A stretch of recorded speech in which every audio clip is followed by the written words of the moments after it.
At her engagement party, my daughter declared, "My dad is the greatest disappointment in my life. A poor plumber who always wants to be around me. I am happy I am finally dropping his name to take my husband's." Everybody laughed, including my wife. I didn't react. I just calmly stood up and left. What happened next was rather unexpected. Would you take a wild guess before you continue the story? What do you think I'd do to her?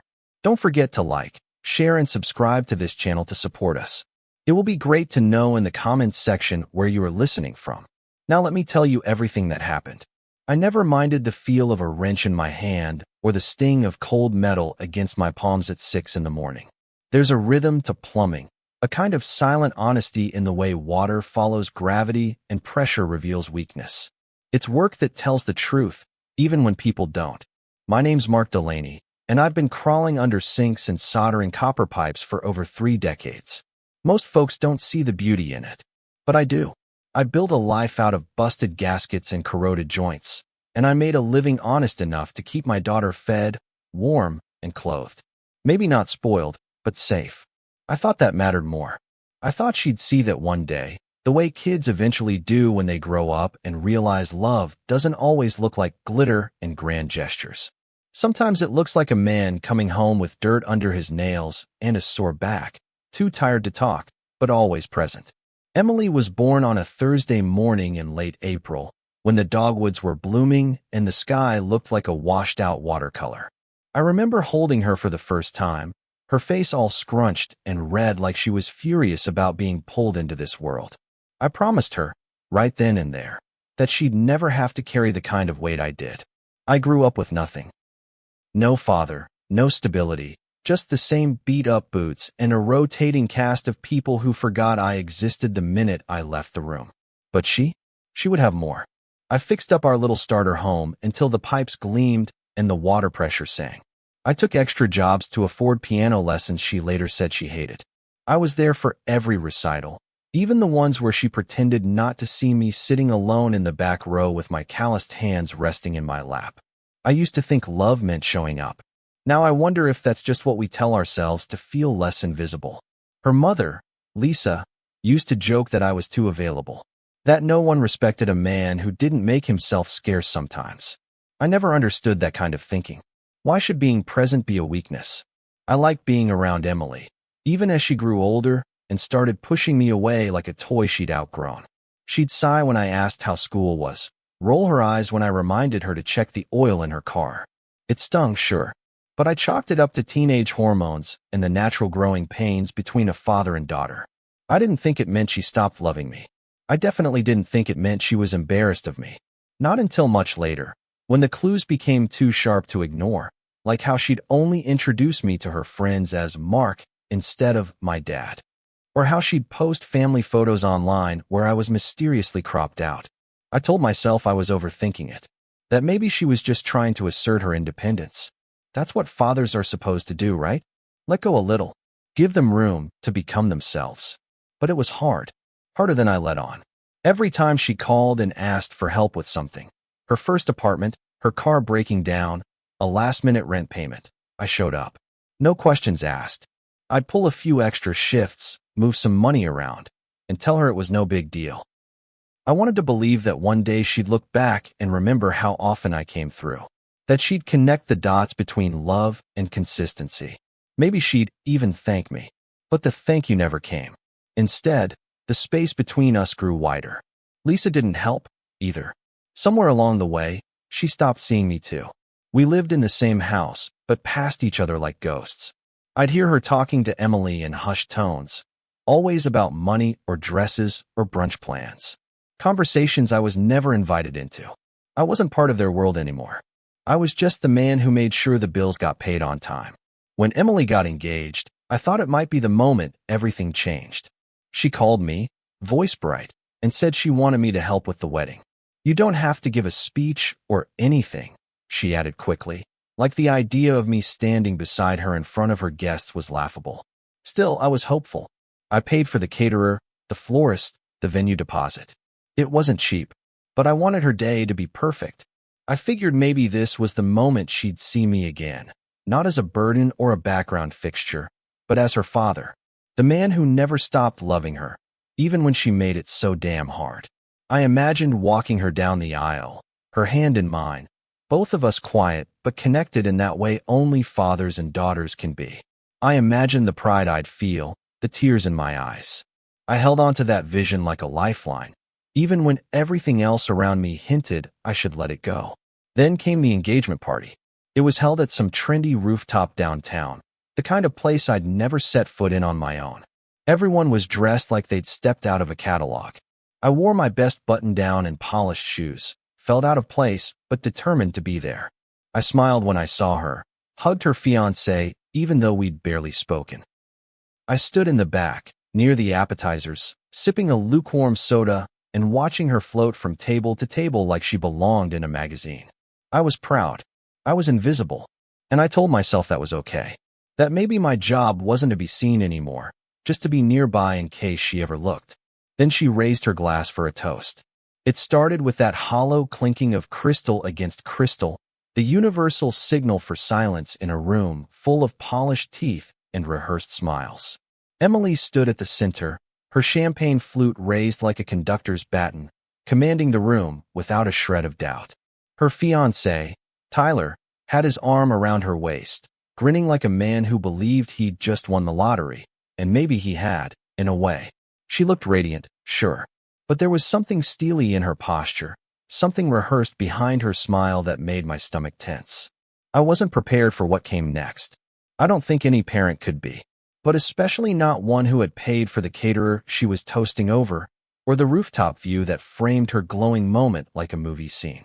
She tapped her glass and said, "Before we get too drunk, I just want to thank the people who really made this possible." And for a second, I felt hope. For a second, I thought maybe she'd look my way and say something kind, something true. Instead, she turned toward the crowd and said, "My mom has been a saint through this process, and Tyler, well, he's everything I ever wanted. But I have to say this one thing. It's been a long time coming." She paused for effect. The room chuckled, expecting a joke, a story maybe. What she gave them was a punch to my chest in the form of a polished, smiling betrayal. "My dad," she said, and I straightened up. "My dad is probably the greatest disappointment in my life." The laughter that followed wasn't cruel at first. It was confused, scattered. People thought she was setting up a punchline. But she didn't flinch. "He's a plumber. Always has been. Always will be. He doesn't understand boundaries and insists on always being around, like a puppy you can't shake. It's taken me years to realize I don't need to carry that weight anymore." The laughter swelled then, full-bodied and vicious, especially when she added with a theatrical flourish, "I'm finally dropping his name and taking my husband's. Thank God for that." I remember the way Lisa, my wife, or whatever she still was to me, laughed.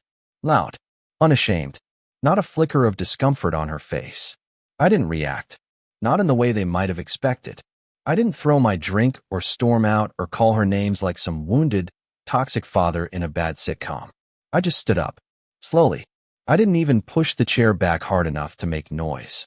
I placed my glass on the nearest table, adjusted the sleeves of my shirt, and nodded to no one in particular. My legs moved on their own, steady but numb. I walked through that crowd of people, guests I'd paid to feed, to entertain, to make this night perfect, and not one of them looked me in the eye. They were too busy pretending they hadn't heard what they heard, or worse, enjoying the drama. Lisa didn't try to stop me. Emily didn't call after me. I stepped into the elevator alone, rode it down in silence, and walked to my truck like a man returning home from a funeral. Something had died that night. The last, fragile piece of hope I'd held for my daughter. I didn't go home right away. I parked in the old church lot on Ashbury Avenue, the one where I used to take Emily to the fall festivals when she was little. I sat in the cab with the engine running and stared out at the streetlights until the night began to feel like it might split open. I thought about every lunch she forgot to thank me for, every car repair I handled without question, every night I stayed up to make sure she got home safe. I thought about the time she was 9 and cried because her goldfish died, and how I buried it in the backyard with a popsicle stick cross. That little girl, where the hell had she gone? What did I do to make her look at me like I was just a weight around her neck? I tried to find the moment it all shifted, but I couldn't. It wasn't one big thing. It was a million small ones, unspoken and sharp, until they became a wall I couldn't see over anymore. By the time I got home, it was past midnight. Lisa wasn't back yet, probably still basking in the afterglow of her daughter's public execution of my character. I walked into the kitchen, turned off the porch light she always left on, and sat at the table with my checkbook. The payments were still fresh, scheduled, pending. A few clicks and phone calls, and they could all be undone. I stared at the vendor list: caterer, florist, live band, rentals.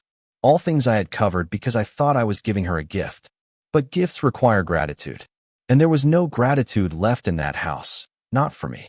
I reached for my phone and began dialing. One by one, I made the calls. I told each vendor there had been a change of plans. Some asked questions, others didn't. The deposits would be forfeited, but the balances? Those were still within my control. I canceled them calmly, like a man fixing a leak he didn't cause, but still had to stop. It wasn't about revenge. That's what people like Lisa would say, that I was sabotaging my own daughter's big day out of spite. But this wasn't about spite. It was about dignity. I wasn't going to pay for a stage that would host my humiliation. I wasn't going to fund a celebration where my erasure was part of the entertainment. I went to bed that night feeling something I hadn't felt in a long time. Not peace, exactly, but clarity. I wasn't invited to be her father anymore, so I wasn't going to pretend. The morning after the engagement party, the house was silent in that eerie way it gets when something has been broken, but no one wants to look at the shards. I made coffee like I always did. 2 scoops, no sugar, and stood in the kitchen waiting for it to brew, staring at the tile grout that needed redoing. Lisa hadn't come home the night before. I didn't call to ask where she was. Whatever there was between us had hollowed out so completely that even curiosity felt like an unnecessary effort. I poured the coffee and sat at the table with the same calmness I used when prepping copper pipe. No emotion, just the routine. My phone buzzed a few times, texts from unknown numbers, probably wedding stuff. I didn't open any of them. Instead, I opened my laptop and pulled up the spreadsheet where I'd logged every vendor I paid for.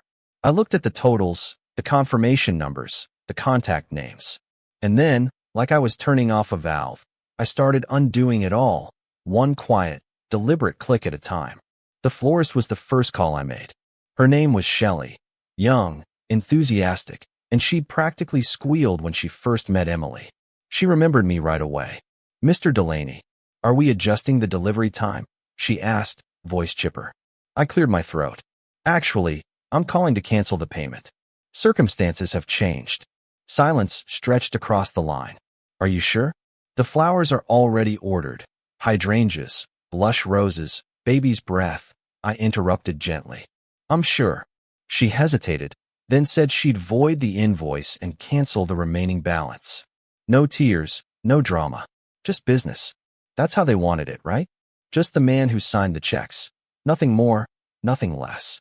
Next was the caterer, then the venue, then the band. Some were confused, others irritated. I didn't offer explanations. I simply said, "I'm no longer responsible for the payment," and left it at that. Each cancellation was like exhaling after holding my breath for years. It felt good. Not happy good, just honest. It took less than 2 hours to unravel months of planning. The thing about being a plumber is you learn how to build, but more importantly, you learn how to shut things down when they leak. I'd spent too many years leaking. Time, money, affection, pride, all poured into a hole that only got deeper the more I gave. No more. Lisa came home just after noon. Her heels clicked against the hardwood, her perfume trailing into the kitchen before she did. She set her purse down with that sharp, deliberate clunk that always preceded confrontation. "So," she said, not even sitting, "you're really doing this?" I didn't look up from my coffee. Already did. She scoffed, laughed once in disbelief. "You're punishing your daughter because she hurt your little feelings?" Her voice dripped with contempt, like I was a child throwing a tantrum. I met her gaze then, really looked at her. "She humiliated me, Lisa, in front of everyone." "You laughed." She rolled her eyes. "It was a joke. You're being dramatic." I stood up, not fast, not aggressive, but tall. "You don't get to define how I react to being disrespected." That was when she snapped. "You always made this about you. Even now." her wedding, and you make it about yourself. Her voice was rising, hot and trembling. But I didn't flinch. I paid for that wedding, Lisa. Every dime. And she stood up in front of all those people and said I was the greatest disappointment in her life. Her silence was brief but heavy. She didn't deny it. She didn't apologize. She just shook her head and muttered, "You're pathetic," before walking out again. I watched the door swing shut, listened to the echo of her heels on the driveway. And in that quiet aftermath, I felt something that surprised me. Not grief, not rage, but relief. Pure, still relief. Because for once, I hadn't swallowed it down. I hadn't taken the insult and smiled through it. I had said no. Not loudly, not violently, just no. And that word felt like a dam breaking inside me. Emily didn't call that day, or the next. Days bled into each other as the wedding crept closer, and still, nothing. I knew she'd find out eventually. Lisa probably told her already. But the silence from Emily hurt in a way even her toast hadn't. It was confirmation that I'd been right all along. I wasn't her father in her eyes anymore. I was a wallet, a name to drop and then discard. Still, part of me held on to a flicker of hope. Irrational, maybe, but hope nonetheless. That she'd come by, say something, anything. But she didn't. It wasn't until the night before the wedding that I got a single text from her. Just one line. "I heard what you did. I don't have time for your tantrum." That was it. No greeting. No question. No ounce of accountability. Just dismissal. Like I was some bitter stranger lashing out for attention. I stared at the message for a long time, thumbs hovering over the screen, debating whether to reply. In the end, I just deleted it. The night before her wedding, I sat alone in the garage with a six-pack and the heater humming quietly behind me. I pulled out the old photo albums, ones Lisa had long since buried in the back of the closet. Emily's baby photos. Her in pigtails, riding her first bike. Her first day of school. Her prom dress. All moments I was there for, camera in hand, pride swelling in my chest like it might burst. I flipped the pages slowly, each image a punch to the gut. Not because I regretted them, but because she did. She'd erased that man from her life, called him a disappointment. I ran my finger along the edge of a photo of us at the zoo. She was 7, holding my hand and smiling at a giraffe. Back then, I was her hero. Somewhere along the way, I became her embarrassment. I closed the album, set it back on the shelf, and whispered to no one, "I hope the food's good tomorrow." Then I laughed, dry and sharp, because I knew it wouldn't be. The morning of the wedding dawned bright and clear, one of those autumn days that pretends to be spring.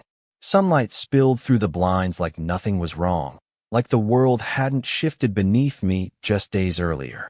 I was already awake before it came, sitting at the kitchen table with black coffee cooling in front of me. My phone was on the counter, silent for now, but pulsing with the anticipation of chaos. I knew what was coming. I'd seen it play out in my head a dozen times. The venue would call when the chairs didn't show. The florist would be unreachable. The band would say they were never confirmed. And the caterer, well, the absence of food would be impossible to ignore. Still, I felt no rush. No guilt. Just a calm that settled over me like a second skin. I'd already said what I needed to say, with my silence, with my actions. Now it was just a matter of time before they realized they had built their big day on a foundation they chose to spit on. By 10:30, the call started. First from the venue coordinator, a woman named Angela who sounded like she was trying to stay professional while her hair was probably on fire. "Mr. Delaney, we've been trying to confirm final headcount with the caterer, but haven't been able to reach anyone. Is there another point of contact?" I sipped my coffee and said, "There isn't." A pause. Confusion. "But we were told the payment was being handled by you." I answered it was. "It's not anymore." Another pause. Then she thanked me with the kind of politeness reserved for people who know they've just stepped into something messy and don't want to be blamed. A few minutes later came another call, from the florist this time. Then the rentals. By noon, the phone wouldn't stop ringing. I let it vibrate against the counter until I couldn't hear myself think. I picked it up once, saw Lisa's name, and sent it straight to voicemail. I wasn't in the mood for another lecture about ruining our daughter's life when all I had done was stop funding my own humiliation. It was around 1:30 when Emily finally called. Her number lit up my screen like a flare. For a second, just a second, I stared at it and wondered what she would say. Would there be panic in her voice? Regret? Even the faintest trace of shame? I let it ring once, twice, then picked up. I didn't say hello. I just waited. Her voice came through the speaker like fire. Where the hell is the food, Dad? She snapped. No greeting. No acknowledgement. Just accusation. I leaned back in my chair, calm as ever. It's not coming, I said simply. Silence. Then a furious exhale. What do you mean it's not coming? I repeated myself. I canceled the payment. She exploded. Are you kidding me? Today is my wedding day. You're seriously doing this now? Her voice cracked on the word wedding, and I could hear the chaos behind her. People talking loudly, phones ringing, stress leaking into the seams of her perfect day. I didn't gloat. I didn't raise my voice. I just said, you made it clear you didn't want me there. So I took myself out of it. Financially too. She called me wicked then. Said I was sabotaging her out of spite. Said I was punishing her for telling the truth. That part got me. The truth? I asked, finally letting a sliver of emotion into my voice. Emily, you stood in a room full of people I paid to feed, under lights I paid to rent, and you called me the greatest disappointment in your life. She tried to cut in, but I didn't let her. You laughed about dropping my name like it was some dirty thing you couldn't wait to shed. And now you're shocked that the man you discarded won't keep footing the bill. There was silence again, heavier this time. She didn't apologize. Of course she didn't. Instead, she tried to pivot. You could have talked to me, she said. You could have told me you were hurt. I laughed then, quietly, bitterly. I've been trying to talk to you for years. You made it clear I was just a bank account with plumbing tools. Then I hung up. That was the last time I heard her voice that day. The rest came secondhand. Text messages from extended family, voicemails from people I hadn't seen in years, all dripping with judgment or confusion. What happened? Why weren't you there? Did you really pull the food at the last minute? Some messages were sympathetic, most were not. But I didn't care. Let them think what they wanted. I owed no one an explanation, least of all the ones who laughed while my daughter spat on everything I ever gave her. I spent the rest of the day doing small things, mowing the lawn, organizing tools in the garage, fixing a leaky faucet in the guest bathroom. It felt poetic in a way. While they panicked and scrambled to salvage a wedding built on appearances, I returned to the one thing that had always made sense: quiet, useful work. Later that evening, just as the sun began to dip behind the trees, my sister-in-law, Marianne, sent me a photo. No caption, just an image. It showed the reception hall, half-empty tables, confused guests milling around, and a small, makeshift buffet line made of pizza boxes. Pizza boxes. I stared at it longer than I should have. Not because I felt guilty, but because it was so absurdly fitting. After all the elegance they had planned, all the curated details and Instagram dreams, it had come down to greasy cardboard and paper plates. I didn't respond to Marianne's message, but I saved the photo, not out of pettiness, but as a reminder of what happens when people think love is owed, not earned. Of what happens when you burn bridges and then expect someone to carry you across the river anyway. The Monday after the wedding, the silence in my house was louder than anything I'd ever heard. It pressed against the walls like a scream that refused to be let out. Lisa hadn't returned. Her suitcase was gone, along with most of her clothes from the closet. I didn't call her. I didn't have the energy to chase someone who'd been halfway out the door for years. Instead, I went about my routine like nothing had changed. Coffee at dawn, boots by the back door, then keys on the hook. But the phone never stopped. Every few hours, another message, another name I hadn't seen pop up in years. Some were extended family I hadn't spoken to since Emily was in middle school, now suddenly outraged on her behalf. Mark, how could you humiliate her like that? She's your daughter. Weddings are stressful. Whatever she said, you didn't have to go that far. Not one of them asked what I felt. Not one of them asked why she said what she did. They just saw a woman crying in a dress and a father who wasn't there. And that was enough for them to build a whole damn story without me. A few neighbors caught wind of it too. Small town life doesn't let anything stay private for long. One of them, old Mr. Kendrick from 2 doors down, stopped me at the mailbox. Heard there was some drama, he said with that grin that meant he was dying for me to spill something juicy. I just nodded. Family stuff. He gave a low whistle. Don't envy you, son. Daughters can cut deep. Then he shuffled off, no further questions. And strangely, that hit harder than all the angry texts and guilt-tripping calls. Not because he was cruel, but because he was right. Daughters can cut deep. And mine had carved through something that would never grow back. I realized then that no matter how justified I felt, I was still the villain in most people's stories. And that was fine. Let them write their chapters. I knew the truth. And more importantly, I knew the line I'd drawn was the one that finally protected what was left of my self-respect. It wasn't until midweek that I heard from Marianne again. She showed up at my door with a six-pack and a face that said she was either about to scold me or hug me. Maybe both. Can I come in? She asked. I stepped aside, and we sat in the garage, same place I'd hidden from the world just nights before. She cracked a beer and handed me one. We didn't speak for a full minute. Then she said, "You really blew it all up, huh?" I took a sip, nodded. I did. She tilted her head. You know Emily's not talking to anyone right now. She's embarrassed, angry, hurt. I stared at the floor, not responding. But, she continued, so are you. I saw your face at that party. I saw hers. Neither of you are okay. That part caught me. Because she wasn't wrong. I wasn't okay. I was proud of what I'd done, but pride doesn't keep you warm at night. And watching your child cut you out of her heart in front of 100 people isn't something you just bounce back from with a few quiet cancellations and a garage full of tools. Marianne leaned back and looked around the garage. You've always been steady, Mark. Maybe too steady. Always showing up, always paying, always fixing things. And maybe that's the problem. Maybe they all got so used to you being there, they forgot what it meant. Her words hung in the air, sharp and soft at the same time. You were too easy to ignore. I felt that deep in my chest, like a truth I'd been afraid to name. Being steady had become a curse. I was the wallpaper of their lives, visible, necessary, but never really noticed. Not until I peeled myself off the walls and left them staring at the mess behind. Marianne didn't try to convince me to fix it. She didn't preach reconciliation or tell me to be the bigger person. She just said, boundaries hurt at first. For everyone.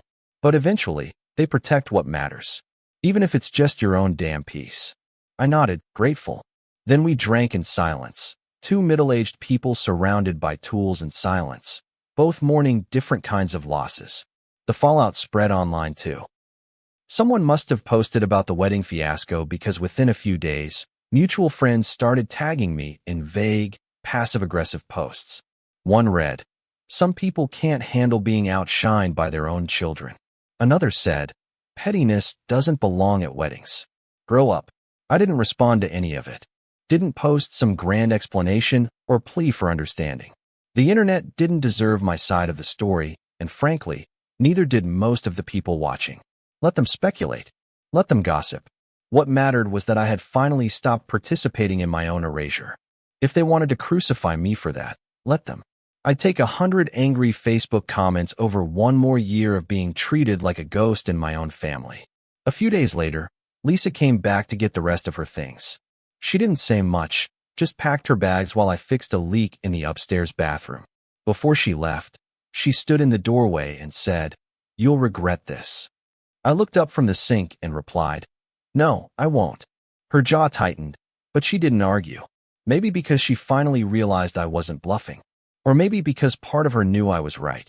Either way, she walked out of the house, out of my life, and I didn't stop her. I watched her car disappear down the street. And for the first time in what felt like years, I felt the quiet not as loneliness, but as freedom. The kind that doesn't feel good right away, but feels necessary. Clean. 3 weeks passed before the phone stopped ringing. The flood of outrage slowed to a trickle, then faded into silence.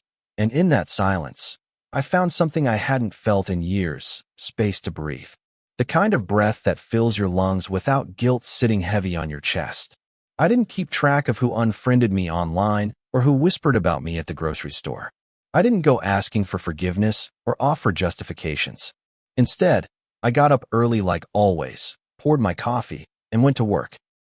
There was a busted water heater on 7th Street and a clogged drain out in the suburbs. Real problems I could fix with my own hands. Honest work. No drama. No guessing games. Just me, the tools, and the rhythm of repair. In those quiet, methodical hours, I realized how much of my life I'd spent trying to fix things that didn't want to be fixed. Not pipes, people. A family that only valued me when I stayed silent and paid up. One afternoon, I cleaned out the attic. It wasn't sentimental, not at first. I was just looking for an old drill I'd lent a neighbor years back. But as I moved boxes, I found the one I'd been avoiding, the wedding box. It had everything. The early planning papers, the original deposit receipts, swatches of fabric Emily had sent me to approve for the table runners. I sat down on the floor, surrounded by the scraps of a wedding I never attended, and opened a smaller envelope tucked inside. It held a letter she'd written me when she was 16, thanking me for fixing her car when her mother was out of town. The handwriting was bubbly, sweet. "I love you, Dad," it ended, even if I don't say it enough. I sat there for a long time with that letter in my lap, remembering the version of her who wrote it, the one who still saw me as a hero. I didn't cry, not because it didn't hurt, but because the pain had shifted into something quieter, something that no longer controlled me. I didn't burn the letter. I didn't toss the box. I closed it gently and slid it back into the corner where I'd found it, not because I was holding on to hope, but because I believe in remembering. People like Lisa think strength is pretending the past didn't happen, but I've always found power in facing it squarely. I don't hate Emily. I don't think I ever could. But I no longer feel the need to chase her approval or explain myself into exhaustion. If she ever comes back, and I mean really comes back, not just out of convenience, I'll listen. But I won't bend. I won't pay for love. That's a currency I no longer traffic in. Some debts don't need collecting. Some closures don't need doors slamming. Just quiet acceptance that the relationship as it was no longer exists. The ring was the last thing I dealt with. My grandmother's wedding ring, an antique, rose gold band with a single diamond set in a way they don't make anymore. I'd kept it aside for Emily, planning to give it to her as a gift on her wedding day. Not as a gesture of wealth. It wasn't worth a fortune, but as history, as legacy. When she made that speech at the engagement party, I remember reaching into my coat pocket where I had it tucked in a box and slowly pulling my hand back. I never offered it, never said a word. After the wedding blew up, I kept it on my dresser for days, unsure what to do with it. Finally, I took it to a small jeweler on the west side and sold it. Not for spite, not even for the money, but because legacy only means something when there's respect behind it. I used the money to fund repairs at the community center, where I volunteer sometimes. Fixed the broken toilets, replaced old pipes. That ring got to make a difference, even if it never made it down an aisle. One evening, I took a drive out to the mountains, to a cabin I used to rent when Emily was a little girl. We'd go fishing there, roast marshmallows, play cards by lantern light. I hadn't been back in years. I stayed for a weekend alone. No phone, no news. Just trees, wind, and my own company. I made steak over a fire and ate it off a paper plate, laughed when the ketchup bottle exploded, and for once, the silence didn't feel like abandonment. It felt earned. I thought about names that weekend, about the one I gave her, the one she tossed aside. Delaney. It's not glamorous. It doesn't shine, but it's solid. It's the name of a man who worked hard, who stayed loyal even when he was invisible, who loved quietly and without condition until he couldn't anymore.